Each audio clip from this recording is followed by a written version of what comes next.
Constructing your life is about much more than just building a bank account. Each week, join real estate entrepreneur and mindset coach Austin Linney as he interviews guests who are constructing their dream lives and impacting the world around them on a daily basis. If you're an entrepreneur or wanting to start a business, or you just want to hear motivating stories of how others have overcome the odds, you are in the right place. And now for your host, Austin Linney. Guys, welcome back to Construct Your Life. And in pure fashion, we should record the conversations before the podcast. Joel, I've always talked about doing you know when you talk to your mentors on the phone or like a good friend, and you're like, fuck, that should have been recorded. That shit was fucking gold. Like I want to create a podcast called In the Vault, right? Like it's all the behind the scenes comment. Because it was funny. By the way, this is Joel Cochran. We'll get to the podcast in just a second, but I was looking through. So my buddy manages $5 billion for UT. He's like been my friend since forever. And he's like one of the smartest guys I ever met. I was looking for something in our text chain yesterday, like something he sent me. And I went through and I was like, dude, this is fucking gold. Like, I'm like so many quotes. And then it was like all at like 5 a.m. And now he has 2 kids, so we don't talk all the time. But, you know, to talk about what we were talking about, simplicity is kind of my word of the year for everything, right? And so, guys, this is Joel. He's a high-level coach. He's a badass. And you know, with my there's 2. I'll give you 2 options. You get to pick. This is like choose your adventure. You can either tell people who you are. You can either tell people who you are, or we can just jump into a conversation. All right, let's jump in. I'm in. Okay, perfect. All right, so. You were saying, because you're a high performance coach, but also you know health is a focus for you. Yep. And this is kind of something that is coming up in all my clients right now. Is business might be great, even they're happy, but health wise, there's a lot of excuses that are available to not put a focus on your health. I'm going to make money and I'm going to get here, and I'm going to do this, and then I'm going to worry about it, right? Yeah. What do you see? What are you seeing right now? Yeah, you know, a lot of the clients that I work with are higher level, like vice presidents, presidents, CEOs, those kind of guys, right? And they're coming to me because they're like, "Oh man, I just had a heart attack," or I got my blood work back and it's terrible, and I might have type 2 diabetes coming up. And what I find when I start getting into it is that they have this external manifestation of this internal struggle that they're going through, right? That they've never addressed. They gotten laser focused on running away from the boogeyman for so long and getting the reward of being successful within business that they're like, well, it feels good when I'm really good at doing blank. You know, closing deals, making money, whatever the case is. And then I start feeling the breath of the boogeyman on the back of my neck again, and I go forward. And what happens is that because they're so good at this venture, they put all that time, but they also continue to live life, AKA they start getting a wife, right? Or a husband, and then they start having kids and all that, which all starts sucking more time. So from one point where they had a lot of distance with their boogeyman, right? Now all of a sudden they don't have that same distance because their kids are asking and like, Dad, why aren't you at home? And the wife's being upset because it's like, you know, listen, we got to get the kids to soccer practice. And so then there has to be some type of, you have to find the space somewhere and you have to start giving up elsewhere. And a lot of people give up their health. Right. And all of a sudden they start 20 pounds, 30 pounds heavier. They're not sleeping at night. They have insomnia because their minds are racing, because they're mouth breathing all throughout the day because they're just in this sympathetic state. Right. And they just are laser focused, running from the boogeyman the entire time. And so really what I do is I help these hard chargers really create space, because that's really what they need. Hey, dude, you're great at what you do. You're a Ferrari, right? Ferraris can be parked in a parking spot and everybody who walks by goes, that's a fast ass car. Nobody needs to see it going 160. Yet for a lot of hard chargers, they think they need to be pinned at 160 to prove to everybody, right? And it's like, dude, just let off the gas a little bit. You're still a Ferrari. You still can go at any point. You can go from 0 to 160 in a snap of a finger. You just don't have to have it pinned the entire time. So I've really helped to try people like pull back a little bit, open space. Then you can find what really matters. It's the best analogy I ever heard. I love that. Yeah, they don't have to see it go 160 to know it can go 160. I try to tell everybody I could seriously quit all my businesses, all my coaching, and only focus on one topic for the next 60 years of my life and still wouldn't get to the bottom of it. And it's just what you described. As an entrepreneur, can I take my foot off the gas and turn the flame back on? Mm-hmm. That's right. Right.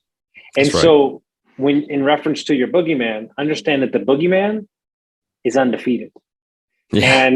And it manifests in ways that you don't understand. And I'll use myself as a reference point. Okay. We're in Sedona for 2 weeks. I have a habit of being able to pick a great masseuse for some reason, like a bodywork guy. Like I always find the best dude. Well, I officially found, sorry to anybody that's listening that is still my bodywork guy. This dude is like old European, not really much of actually pretty funny, but like a dry humor, but a fucking assassin. This dude, like literally, I'm hurting so bad today. And he went to town. Like, he's like, listen, only like 5 people in the world can do what I do. And he's like, I'm fucking you up. And he's like, cry, cuss, I don't care. He's like, you have a lot of trapped emotions in your body and I'm going to get these out. Right. And I was thinking to myself the entire time, I'm in almost literal tears. 2 things were taking place. Okay. 2 things. Every time I would breathe properly, the pain would subside. And the second thing I was thinking of, if I'm doing this much for myself, if I'm working out twice a day, if I'm drinking water, if I don't eat bread, if I eat perfectly, if I talk to amazing people and I take care of myself, I travel, I'm around great people. If I still hurt, then what the fuck do the rest of y'all feel like? That's for real. That's for real. 100%. It's the truth, right? Yeah. And so here's my theory. This is my theory I've gained the last 6 months. I actually don't think people are assholes, and I don't think they're mean people. Mm-hmm. I think they feel like shit. 100%. And you know, in the training in Lifted, right? We talk about projections, and the important parts of projections. Yes, there's 2 parts, right? When you project onto somebody else, your emotions, your feelings, right? What's going on, and you want to point the finger at somebody else. That's one piece. But another piece is being able to recognize when people are projecting on you, because it gives you a sense of peace. Like, oh, damn, I see where you're coming from. You're probably really hurt. You're probably really sad, right? Instead of getting defensive about it, I get into this empathetic state of like, man, why would you say those things? Because a person who's content, happy, and full of love doesn't say things that tear people down or beat people down. You know, they say things that are purely uplifting because they're already lifted, you know? So having that process of being able to know when you're projecting and also when people are projecting on you, like, that's, to your point, a lot of people are really upset in life and they're just projecting on everything. I think one of the hard things, and my mom told me this, like, you know, I texted my mom the other day and I said, if I would just listen to you for most of my life would have been a lot easier. And she goes, that's the text I've been waiting for 39 years. Yes, it was. She could die a happy woman now. Yeah. But I said this, when you are an alpha and a type A personality, you spend your whole life thinking, why aren't you like me? Right. And do this and be this. Right. And I did that when I got sober. Like, hey, you don't understand that you'll feel better if you're sober. And my coach was like, get off your high horse, you piece of shit. Like, that's not nice, you know. But it was my second business partner ever. He had worked with me for 6 months and he sent me this text. He said, hey man, I love you to death. He said, but we're not you. And if you run us like you, this is going to be a really short partnership. And it was the first time in my life I go, oh, okay, everybody's their own person. And I can't project who I want to be or what I want to do on them, and kind of have to open my ears and hear them and let them be them. And that was kind of like which I think, because I'm going to spend all next month on leadership. I think that's true leadership. Yeah. Well, 100%. It's such a good point, because there was a point in my career. This is actually where I truly found God. Is I was running a gym, managing a gym, and I was just going at 1,000 miles an hour. I was just like, nope, I won't sleep. I will constantly work, while the rest of the team wasn't working at my level, and I was starting to chip away at them, right, beat them down. Like, okay, all right. Sure. I've already spent 3 hours working and you're just starting to work. Nice try. Right. And it was such a dick move. And it wasn't until I was sitting there and I was working and everybody else was working out. The whole other team was working out, creating community, right? Decompressing. And I was just, dude, just this gremlin. Right. And God just slapped me across the face, whoosh, right there. And was just like, no longer will you act this way? And it was like out of nowhere. And I was like, what? And I took my laptop and I closed my laptop. I went, shit, I've been doing this wrong. I got up, went to the very first person I saw, and I said, hey, man, I'd like to take you out to lunch tomorrow. And I did that with every single one of my coworkers and the people I managed until I got through every single one. And I apologized. And I said, you're never going to see that guy again. And sure shitting enough, like they didn't see that guy again. And my leadership and how they respected me 10x'd, right? Because they respect me how hard I worked, but they didn't respect me because I was saying like, you're not going at 160. And what I didn't realize is that, you know what? A garbage truck isn't going to go at 160, yet they have a job to be done, right? Mm-hmm. A semi truck is not going to go at 160, yet they have a job to be done, and knowing that there's different calibers in work and work power and work output, and being able to go, okay, cool. Yeah. It's tough. I just started coaching 2 companies, 2 different business sectors. And I asked the CEOs of one of the companies what business they're in. And they said, we're in health insurance. And I said, no, you're not. You are in the people business.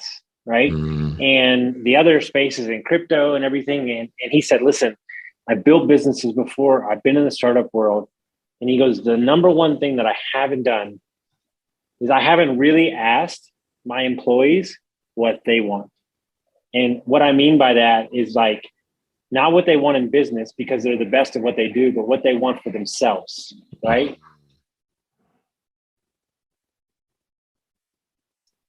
And I think that we have to ask ourselves as a business owner and as a person, just in general, matriarch of your family, in a relationship, as a father. I was going to say this earlier, but I forgot. This is the most important thing that I wish men especially would do. Mm-hmm. What do we do as men? We say, I'm working my ass off for you, right? We always say that, for you. And I want what you do when you say for you, I want your kids and your wife to look at you and goes, we didn't ask you. Mm-hmm. Okay. And that's the holy fuck moment. But here's the bigger moment. And this is where you can turn it on its head. If you just admit that it's for you, then you can own up to it and move on with your day. Look, guys, I don't need 6 businesses and I don't need to make the biggest impact in the world. And I don't need to do all the things, but I do. Right. Mm-hmm. But here's the deal. I've made peace with it because it's for me. Mm-hmm. Mm-hmm. And I think when you come to that place, that's a holy shit, unstoppable place, because then you can separate out, this is for me, but this is what you need. So let me give you that so I can be over here and go do what I need. That's the rub, is that most men are like, hey, you're trying to keep me from it. No, motherfucker, they're asking for this time. Yes. So then you can go do that whenever you want. Yes. It's the mix of false identity that hard chargers will get into as being like, well, this is actually all for me. because either I'm terrified of facing the boogeyman, right? So I'm gonna keep charging, or I love the reward of success, and then I can kind of point it over here and be like, well, see, I'm making all this money so we can take all these trips and do all these things and yada, yada, and so on and so forth. But I can tell you from personal experience, my dad worked 2 jobs. I didn't see him. I would wait until midnight to try to stay up as a young child to see my dad. I give 2 shits whether you work 2 jobs or not, right? Yet if we get caught in this identity, just like you said, of like, oh yeah, I'm doing all this for you, instead of just going like, no, I am doing this for me, and here's why. And when men start answering the why or the because, I do this because for me. Now we're starting to be able to deconstruct this false identity, construct the true identity, and then make the right decisions, right, outside of that true identity towards our family, our friends, our hobbies, and everything else. Mm-hmm. And what do you think is where does somebody even start? If there's somebody listening right now, they're new in the business world, or they're just kind of stuck where they are, like, what's the move, really? Yeah. The 5 whys is one of the easiest ways to get down to the dirt of things. So what are you stuck in right now? What is something that you're feeling that you're stuck in? Say it's your health, right? Oh man, dude, I just don't know why I'm 100 pounds overweight. Okay. Answer the why. Why are you 100 pounds overweight? Oh, well, it's because I'm not working out enough and I really need to get on my diet. Well, why aren't you working out enough and focusing on your diet? Oh, well, time with work really, pulls me away from investing into myself. Why aren't you investing into yourself? Right? It's a simple drill of write it out. And then after you get through your paragraph, doesn't matter what it is, doesn't matter how you end it, put why again and keep answering the why. Because sooner or later, it's going to start off with, I don't know why I'm 100 pounds, to I don't know why I feel this way. Why are you feeling this way? Ooh, that why has to come from somewhere. That feeling had to come from somewhere, right? Now we're starting to touch into, I'm not happy in my relationship, or I'm not happy with myself, or I was told that I would never be successful by my dad. And so I hate that asshole. And so I do everything I can to be able to prove him wrong. Oh, so that's why you're 100 pounds heavier, right? Because you're trying to prove your dad wrong, right? It's a big distance between the two, but when you figure it out, now you can start deconstructing it, of being able to go, wait, if I let go of this anger from my dad, then maybe everything else will domino into effect. Dude, I was the poster child for what I describe as short-term fuel. And, and I think that when your fuel burns different, right? Like, I was the fuck you, dad, look what I'm going to do. And that got me overweight, an alcoholic, and in a shitty marriage, and angry as fuck. Yeah. And yeah, that might have got me my first couple of investments, but it wasn't going to be something that I could go over the long term with. Right. And so now, because my why is to impact as many people and lift up as many humans as possible, that fuel gets me up on Monday, Tuesday, Wednesday, Thursday, Friday. Mm-hmm. And I ask them all the time. I tell people all the time, like, I would probably get like 2 DMs a week. Like, what time do you go to bed in the morning? Right? That's the question I get. And I want to tell them, like, you're asking the wrong question. Mm. The question that you should be asking is, what gets me up in the morning that I have the fire that I do in my belly? That's the question you should be asking. Yeah. That's a good one. Yes. You know what I tell everybody? It's like asking the fisherman how the fish tastes instead of asking how he caught so many. Yes. Oh, man. Well, finding that passion, right? That passion that points towards it. And you nailed it. Like, I mean, shoot, you can fuel yourself with passion and drinking, sex, drugs. Yeah, you can fuel yourself with passion there. Yet when you switch that passion out and you put it towards a common good, particularly for others, it's almost a different fuel. Like you almost burn at a different, I get like you ran at jet fuel, but it's like almost a different fuel. Dude, I had true story, and I haven't even shared this yet because I'm still, to be honest with you, haven't digested it. Okay. Mm-hmm. My first business partner, who is one of the greatest humans in the world, when I started, we kind of separated for a while. We owned a house together, but we weren't really speaking. There was some egos involved. I wasn't in a good place. We have reconnected over the last year and sold a house and created a new business together.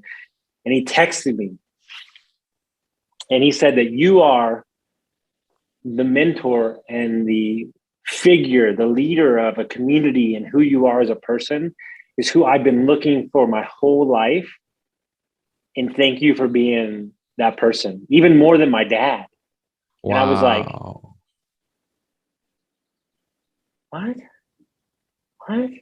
And like, but like to like digest that, just to like put it in context for people, like I didn't directly do anything to him. It's just me being myself. Mm-hmm. Mm-hmm. Mm-hmm. And so my hope is that you understand that everybody's watching. That's right. And they'll get a lot more from you by what you do than what you say you're going to do. That's right. Get into the arena, right? Step into the arena, where all the eyes are on you. You could talk about your battle plan, or what you're going to wear into the arena, or practice the entire time. Yet the person who steps in the arena and gets their head cut off is still somebody that they saw. They still know nothing about you because you're not in the arena, but they know about the guy who got his head cut off. And we just can't be afraid to step in the arena and get our head cut off. And all right, well, figure out the next thing. And something I told him, you probably see this a lot in your coaching. Like I had a new client tell me, like, we're talking Airbnbs, and he's like, man, I'll just be honest with you. Like, dude, I'm like, I think I'm over my head. He's like, I'm over my head with this. Like, I don't know if I could do this. And I was like, well, of course you can't do it because you're looking at yourself through your past version of who you once were. That's right. But now you have me as a coach, and let's talk in a month and see how far you come. Yes. Absolutely. Yeah. Well, and we have to be comfortable too with the constriction, right? There's going to be constriction before expansion. Look at birth, right? There's no expansion before constriction, right? It's, oh crap, I'm birthing this child. Everything is getting tight. Everything is getting painful. Yet then the birth happens, the expansion happens, and you have this beauty, weightlifting, right? Constriction before expansion, right? And being able to be aware and in the moment of, oh crap, this feels heavy. I'm scared. Am I going to pull this off? Good. Feel the constriction. Allow it to come. Get fear right next to you so that you can know its name, right? Put your arm around anxiety and doubt and be able to go, hey, guys, come closer. No, I want you even closer and closer. Because now if I have my arms around you, I have control. But if I'm trying to push away fear and anxiety, right? I'm taking energy, trying to push them out when they've always been part of me. And they're part of me, just like joy is, and celebration is, and winning is. And when I say, all right, guys, come closer, I'll feel this constriction because I know expansion's coming. See, I actually think that it's a counterintuitive argument because I actually don't think that failure is the problem. I'll be honest with you. I think it's more scary to win and continue to win and be fucking happy. Yeah. No, I'm dead. You're just waiting for the shoe to drop, because negativity and safety zone and comfort, that's like a warm coat. And winning is like some beast that you need to tame. Like I had a great year. Well, I need to go out and double that. Yeah. What? Yeah. I don't know if I'm capable, right? But I'm reading. So I'm only reading one author this month. I've read like 15 of his books. They're short books. And he's a high level coach, Dan Sullivan. And he calls this technique called the 4 C's, right? And he says, what happens when you start something new is that this is how people are looking at it. They're hoping they get the confidence. Then when they get the confidence, they'll get the capacity. When they get the capacity, they'll get the commitment, and then they'll get, all that stuff. And what he says is you actually need to get the commitment first. Mm-hmm. And then when you make the commitment, then you get the capacity, then you get all this, and then you get the confidence. Yeah. And so I think people have it backwards. And ultimately, one of the things that I do with everybody that's in business with me is I make them take a class, take a course, or get in the mastermind. And I ask them one question: why do you think that I made you go sign up for that and everything? And they'll go, oh, and then they think before they signed up that it's for the knowledge that the course will give them, but that's not what they get out of it. What do you think they get out of it? The challenge of something new. And they also get this little nugget. They look at the guy selling the course and they go, oh, he's no better than me. I'm ready to go. 100%. 100. I mean, oh man, you just nailed it on there. I've done so many different, classes and courses and paid, and you get in there and you go, huh, that's it, huh? Just like that. That's how you do it. Wait, and not only that, you're not even that good at it. Yeah. Hey, how much are you charging? Huh. And I was worried about charging 2,000. Man, I'm gonna double that. And I think one of the bigger issues, especially as coaches and what we deal with, which I would probably say is the hardest thing in the world, is pricing. There's a lot of imbeciles that are charging 10 times more than me. So here's my new thing. Here's what I say. Here's what I say, because I saw it on a meme and I thought it was fucking great. Yeah. It says, hey, do you think I can get a discount? I'd like to pay less. And all you say is, yeah, and I got a lot of people that are paying more. Yes. Oh my gosh. Isn't that funny? The amount of people, man. No, go off on it, because I would say the amount of people that beg and plead, I'll do anything to get on a call with you. I'm an addict, or I want to learn Airbnb. Right. They schedule a call, they don't show up to it. It happens twice a week.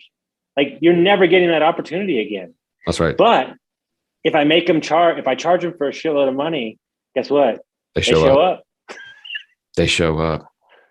And that's I don't, the only time that I will do a call that isn't paid at this point is that if it is a clarity call in which they've been nurtured and they're interested, they really feel that, oh no, this guy's really gonna solve an issue here.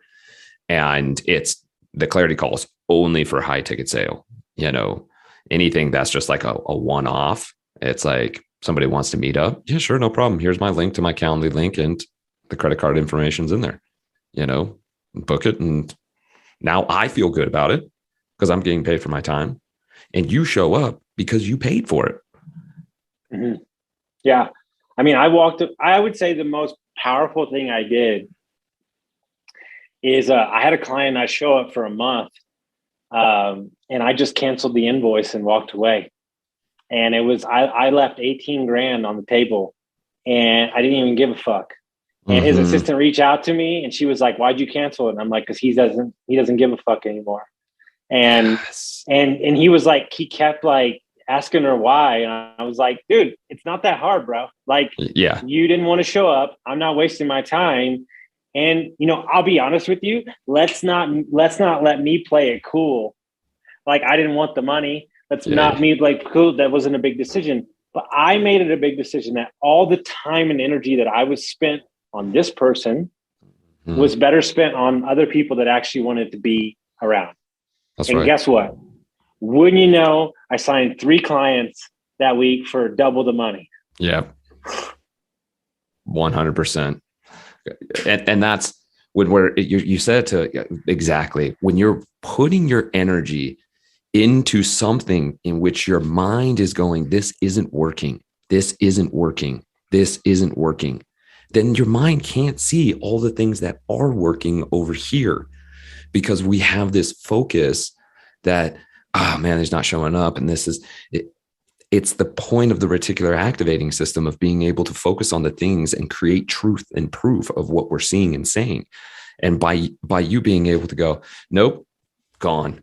I mean, that's such a bold move, right? That I just, to be able to go like, oh, 18 give it up out later.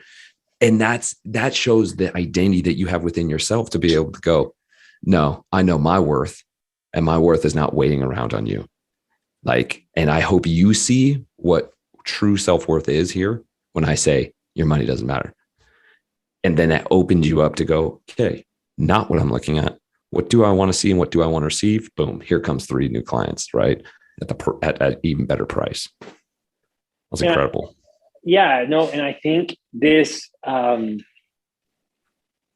is a, and I think Enlifted helps with that, and I think Mark helps with that. Mm-hmm. But there is a, I think that the conversation that I want to have more that's not had enough. Yeah, and it's kind of it's a deep thinking conversation that I don't think enough people want to have, because they want to look at it as a conceptual business idea. Right. Is that coaching per se is art. It's our art form, right? And so when the exchange of energy, or the exchange of I'm helping you and we're doing this, and I'm waiting for the right time to drop this down, and like there's a symbiotic art movement of this kind of thing, right? And if you don't respect it in that light, then it becomes it doesn't become as sacred, right? And I think there's 2 things that have changed the way that I view myself and view my coaching and just everything. And it was really Chase that brought it to me. I realized that in the beginning of my coaching, my need to get them success, or them to have success, was victimhood. And that shit blew my brain out the back of my skull. And I was like, what? And then it was the switch of, I'm not your hero, I'm your guide. And I will open the Komodo, and you can have everything you want. You can have all the Airbnb knowledge. You can tap into my network. You can do that. And all I'm asking you to do is one simple thing. Show up. That's it, dude. You hit something. I love that. Right. Coach, by its definition, is you get to the coach, right? You get into the coach. Airplane, train, it's the coach. Oh, where are you sitting today? Oh, coach, right? As coaches, we're the vessel for them, right? It's not this forced position, but they have to step on. They got to step onto the plane to be able to take the journey, and when they're willing to step on, and we as coaches are able to go, cool, now wait until we get into the air. I can show you everything, but you got to show up, and you got to get onto the airplane for us to be able to take you. That's such a great point of what we do, and being able to create expansiveness, and in a art form, be able to show that to ourselves and to the people we're coaching. And I think ultimately,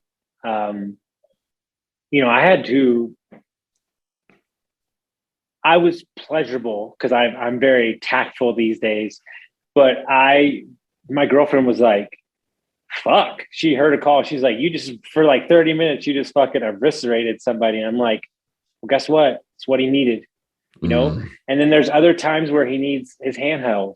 Like, I think that speed, right? I'm not trying to get like crazy here, but like my mind is like, it's like Angelo Cisco gave me this analogy, and I thought it was the best fucking thing in the world. The car changes all the time. Sometimes you're in a Ferrari, sometimes you're in a minivan, sometimes you're in a truck, but the driver stays the same. Mm-hmm. And I think that when you can master the speeds that you need within business, each new level, right? New levels, new devils, and each new environment, I don't need to eviscerate a woman my women clients the same way I do with my men clients, but they're looking for a little David Goggins, right? Right. And, but I think that we're playing this game of putting everybody in a box and saying, this is what it has to be like, when ultimately, like, what I try to tell my clients all the time is, I don't need you to know why the magic's happening. Just let the magic happen. Boom. Boom. Because how many times, let me ask you a serious question. Yeah. How many times do they think that they're signing up for something, and then 3 months in, you're in a whole different fucking zip code? Oh, dude, the universe. Like, I mean, 9 times out of 10, I mean, a lot of the coaches that I talk to, I always tell them, no, give them what they want. Right. Mm-hmm. Right. But they will end with what they need. They're coming in, they're thinking like, I'm going to lose weight. Like, that's what with proclivity, it's like, we sell them on metabolic flexibility, and we do it on purpose. Come in, metabolic flexibility, learn how to tap into the energy you already have to be able to burn more fat quicker and have better energy. People are like, fuck yeah, I want that. Right. Then they come in and we start dropping, right, the language on them, and we start tapping into the different imposters that they have. Before we know it, they're leaving and starting a business for the first time in 20 years. They've always wanted to do this business, and we got them to be able to step in, get their LLC, and start their business. Now, did they still get metabolic flexibility? Yeah, we gave them the simple steps, but what was dragging them down was that they were working in a job they freaking hated. And that's what was causing them to stack on the pounds, because when you're freaking miserable every day, you're going to have the cupcake. When you're freaking miserable every day, right, you're going to be like, I'm too tired to work out. But we get you excited and then lifted, right? Because you came in with what you wanted, but you're leaving with what you needed. And that's a whole different universe of where you thought you were supposed to go. Amazing. Dude, there is a simple thing, and I've said it a couple of times. Like, if you watch Tony Robbins, his chin is always up, right? Mm. Because he's bringing you up to his level, up to his thing, right? So there is no chance that if I want you to be in a better mood, I can make you in a better mood in like 2.5 seconds by shaking my ass, okay? Like, right? And so here's the deal. Simple fucking tactical fucking shit. Yeah. Try to be angry. Yes. And put on the thong song. Try to be angry and put on Backstreet Boys. I fucking dare you. Because you can't. Or Hot Stepper. Or fucking any of those fucking songs. Like, you can't. Yeah. And so 2 things. Really simple. Yeah. 1, which I'm learning every day. This is a fucking odyssey for me. I'm talking about myself. Stop taking myself so goddamn seriously. 1. 2nd, remember that this is fun. Like, if I were to, dude, true story. This is fucking real. It just happened yesterday. I'm laughing my fucking ass off. Okay. I'm texting my friend. We're texting back and forth. Yeah. I just had a 2-time NBA or MLB All-Star on my podcast who just fucking lit it up. And he had one too. And he was like, hey, I just had this guy on. Do you want to have this guy on? And so we were like, yeah. So I just met another World Series, like 3-time All-Star is coming on my podcast. I'm in Sedona in the middle of a river. It's 60 degrees outside, texting, setting up this appointment with this All-Star. And I texted him and I said, who the fuck are we? What is going on right now? Yeah. This is our life. And he just spent a month in the Dominican Republic with his family. Yes. And I'm like, dude, think like 2 years ago, you and I were hanging out. Can you imagine this is our life now? Yeah. And I think that we need to do that more as people. That's right. That's right. Like, dude, that's so awesome. That is so freaking great. Like, and taking the moments to be able to celebrate, some people might be like listening right now and being like, well, how am I going to ever be talking to an all-star or, being in the Dominican Republic or, whatever the case is. I'm like, you can start celebrating right now. Like right now, go outside right? And recognize the incredible amounts of blessings that you have right now. You know, like you can listen to the thong song right now, right? You can go play right now. You know, too often we get stuck into the future of like, oh, when I get to blank.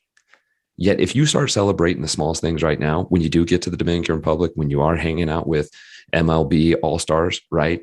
You can look back the 3 years before and go, and I love that then too. And I love this. And guess what? When the future comes, I'm going to love that as well. And I'm going to wake up every single day. Dude, I was thinking about it all day today because we have had a really good day. Like, I cannot wait to post about this Friday because we closed. It looks like we're going to close on $1.7 million worth of real estate this week alone. Wow. I got a management contract in Playa del Carmen for my Airbnb management company. So she's like, can you fly down to Playa del Carmen? I'm like, yeah, I'll be there. And so like, I'm thinking to myself, like, but you know what it was? And this is all great, dude. Sure. I'm all happy and I'll fucking play the song and I'll keep working. I still have a busy week of work. But you know what keeps coming up to me in my head?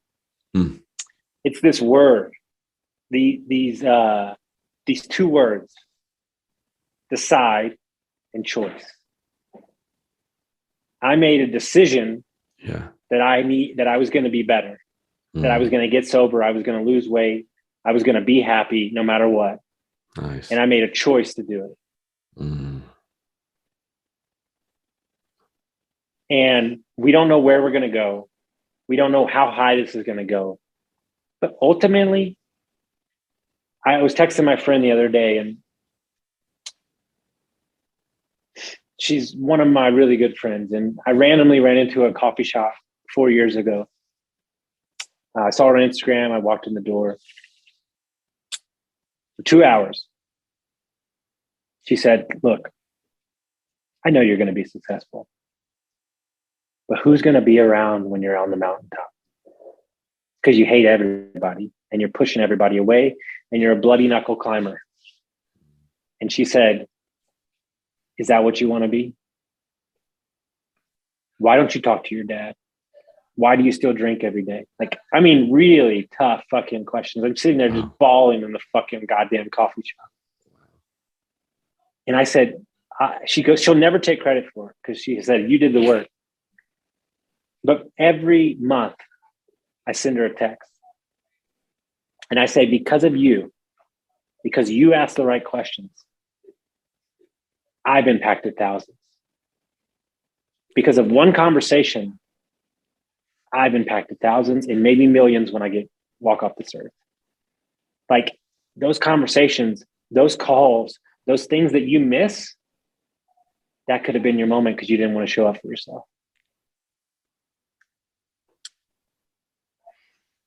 Get into the arena. Like get yourself there, and you never know who's watching and you never know who's listening. And to have that moment to be able to be in the arena. And here's the most important thing about what you just said. And it's not for you to decide who the fuck's listening. Yeah. Or even how they take it. That's because right. My hope is simple this. My hope is this podcast right here. Yeah. 5 years from now, it hits somebody right when they need it. No doubt. That's my hope. And so this is a marker that can continue to give people something for the rest of its life or the rest of its existence. And by you not saying what you need to say, by you not starting the business, by you not starting the podcast, by you not being the best version of yourself, you are robbing the fucking world of your gift, and we're nowhere. Yes.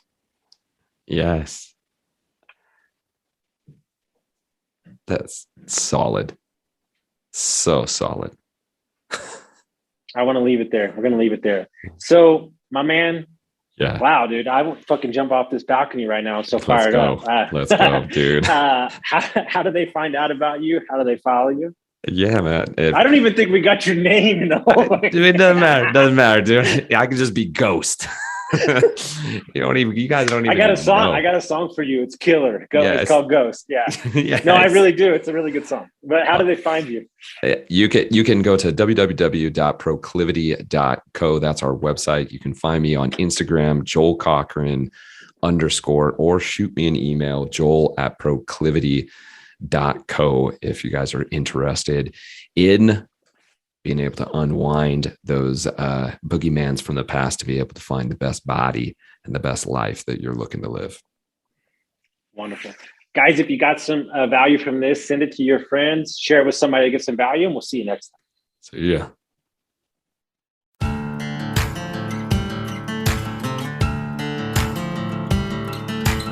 Thank you for listening to Construct Your Life with Austin Linney. If you enjoyed this episode, be sure to rate, review, subscribe, and pay it forward by sharing with a friend.